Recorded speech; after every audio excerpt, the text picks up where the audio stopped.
আসসালামু আলাইকুম, সবাইকে স্বাগতম জানাচ্ছি আজকের পর্বে। আজ আবারও হাজির হয়েছে একটি দারুণ মজার নাস্তার রেসিপি নিয়ে। আজকে আমি দেখাবো পাউরুটি আর দুধ দিয়ে তৈরি এক অসাধারণ ডেজার্ট বেড মালাই। এই বেড মালাই এতটাই মজার যে একবার খেলে ছোট থেকে বড় সবাই আবারও খেতে চাইবে। আশা করি আপনাদের কাছেও ভীষণ ভালো লাগবে। তো চলুন দেরি না করে রেসিপিটা দেখে নিন। প্রথমে চুলায় একটি ফ্রাই প্যানে বসে তাতে তরল দুধ দিয়ে জাল দিতে থাকবো। দুধ যখন হালকা গরম হবে তখন সামান্য একটু দুধ আলাদা করে তুলে রাখবো, যাতে পরে আমি ব্যবহার করতে পারি। এরপর বাকি দুধটুকু 5 থেকে 6 মিনিট ধরে জাল দিয়ে থাকবো।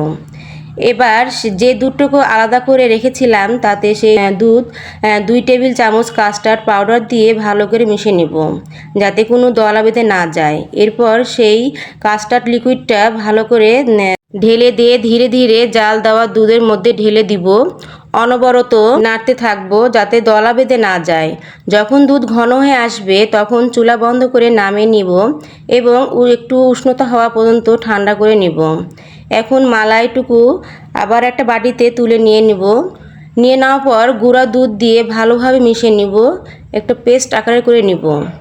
এরপর 5 থেকে 6 টুকরো পাউরুটি নিয়েছি।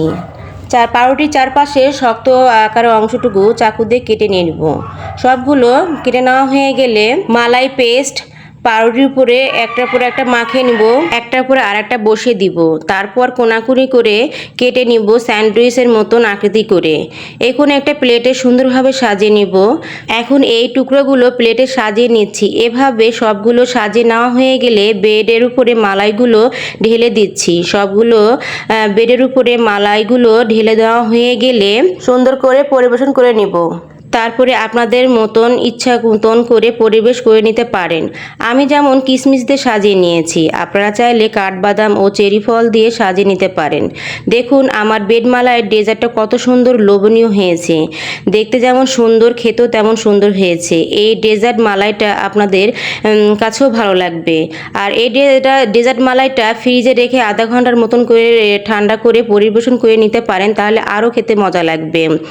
আমি আপনাদেরকে বলতে ভুলে গেছি, এই ডেজার্টের মধ্যে চিনি দিয়েছিলাম। তো আপনারা আপনাদের স্বাদ মতন চিনি দিতে পারেন। আর আমার এই ভিডিওটা যদি ভালো লেগে থাকে অবশ্যই লাইক কমেন্ট করে জানাবেন। আর আমি আপনাদেরকে প্রথমে একটা জিনিস ভুল করেছি, আমি দুধ লিকুইডের ভিতরে চিনি দিয়েছি, তা আমি আপনাদের বলতে ভুলে গেছিলাম। তো আপনারাও স্বাদ মতন চিনি দিয়ে নেবেন, যেটা যে যেমন মিষ্টি খেতে ভালোবাসেন। আর এই ডেজার্ট বেড মালাইটার খেতে কেমন লাগবে অবশ্যই ভিডিওটা দেখে লাইক কমেন্ট করে আমাকে জানিয়ে দিবেন।